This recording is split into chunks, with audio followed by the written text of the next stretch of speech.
Hello everyone. First of all, let me introduce myself. My name is Rifda Dalla Putri and my student ID number is 2511522023. Today, I would like to discuss the software that I use as an IT student and compare it with the software used by my non-IT colleagues. I will also explain the difference between them and answer several comparison questions such as which software is the cheapest, the most expensive, the most reliable, and the most user-friendly. As an IT student using Asus ZenBook Pro 14 Duo OLED, I mainly use development and technical software. For example, I use Microsoft Visual Studio Code for coding and programming language such as Python and JavaScript. I also use Git and GitHub Desktop for version control and collaboration. For backend testing, I use Postman to test APIs. Additional, I use Docker Desktop and Windows Subsystem for Linux to create development environments and run Linux-based system. For Java programming, I use IntelliJ IDEA.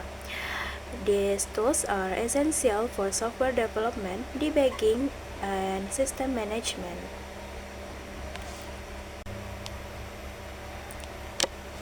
On the other hand, my non-IT colleagues who use an HP 14's laptop mostly use productivity and communication software. They frequently use Microsoft Office applications such as Word, Excel, and PowerPoint for creating documents, reports, and presentations. They also use Google Chrome for browsing, Zoom or Microsoft Teams for online meetings, Adobe Acrobat Reader for PDF files, and sometimes Canva for simple design tasks. Their software is mainly focused on daily office work, communication, and information management rather than software development. The main difference between IT and non-IT software is complexity and purpose. IT software is most technical and designed for creating and testing systems. It often requires programming knowledge and understanding of commands or configurations. In contrast, non-IT software is designed to be simple, intuitive, and easy to use for general tasks. IT tools focus on system control and customization, while non-IT tools focus on productivity and user convenience. In terms of cost, the cheapest software in both categories is usually free or open source software. For example, Visual Studio Code, Git, Google Chrome, and the basic versions of Zoom are free to use. However, the most expensive software include professional developer tools like IntelliJ IDEA, Ultimate, or Docker Pro subscriptions. For non-IT users, paid versions of Microsoft Office or Adobe applications can also be quite expensive, especially when using subscription-based service.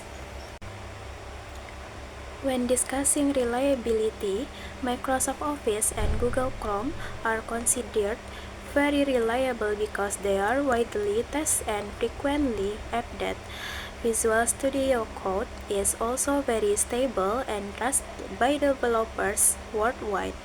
However, some tools like Docker or virtual machine may sometimes experience configuration issue, especially if not properly set up. Video conferencing applications may also become unstable if the internet connection is weak. Regarding difficulty level, IT software is generally more difficult to use. Tools like Docker, Windows Subsystem for Linux, or IntelliJ IDEA require technical understanding and experience. Beginners may find them complicated and confusing. In contrast, non-IT software such as Microsoft Word, PowerPoint, or Google Chrome is much easier to use because the interface is designed to be user-friendly and straightforward. If we talk about which is the best or worst, the answer depends on the user needs. For IT student, development tools like Visual Studio Code and Git are the best because they are powerful, flexible, and essential for programming. However, these tools may be the worst choice for non-IT users because they are too complex and unnecessary for simple tasks. Meanwhile, Microsoft Office may be the best for non-IT users but less essential for advanced programming tasks.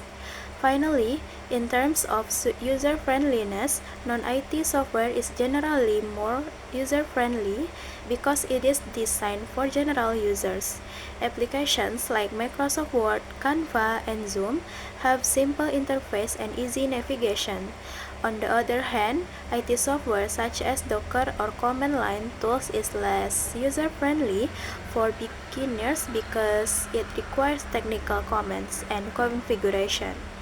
In conclusion, the software used on my ASUS laptop as an IT student is more technical, complex, and focused on development. While the software used by non-IT colleagues on the HP laptop is more practical, simple, and focused on productivity. Both types of software are important, but their usefulness depends on the user's field and purpose.